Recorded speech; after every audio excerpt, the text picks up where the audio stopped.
Gente, chegou a hora de tirar a cinza da fogueira do terreiro. Como aqui foi 2 fogueiras, São João e São Pedro, colocado aqui tudo nesse lugar. Agora vamos pegar aqui, né, essa cinzaiada. E agora é só acender a fogueira, se Deus quiser, o ano que vem. Olha como é que tem cinza. Também puderam, né? 2 fogueiras de São João e São Pedro. Fazer a limpeza aqui, porque senão a casa não fica limpa. Na hora que vir o vento, joga tudo dentro de casa. Também é bom que vai ficar limpo, né, gente? Do jeito que era antes.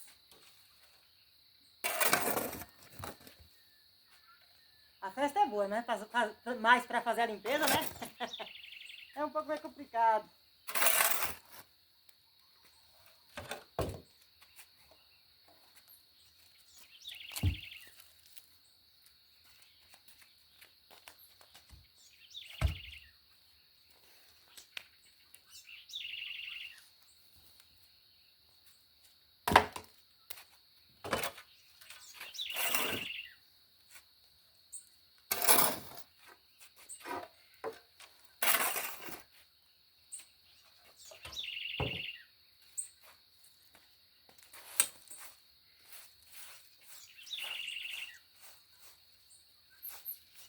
Pois é, meu dia comecei hoje aqui assim. Meu dia de segunda-feira. Já fazendo as limpezas.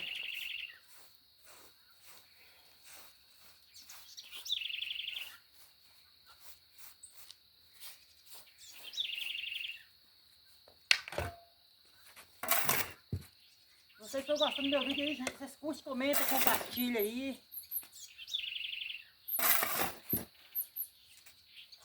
Juntos serão mais fortes, né? Mas nas plataformas tem que estar todo mundo junto e misturado, né, gente?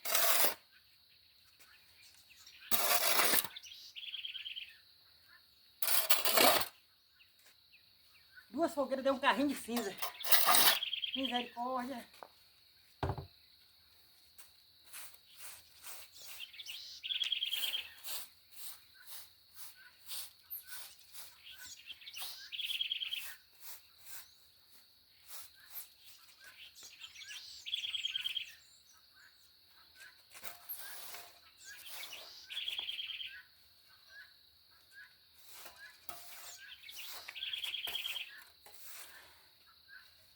Aqui foi a fogueira, foi a churrasqueira, tudo junto.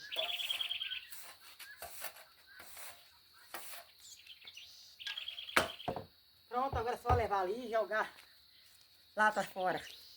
Fica todos com Deus.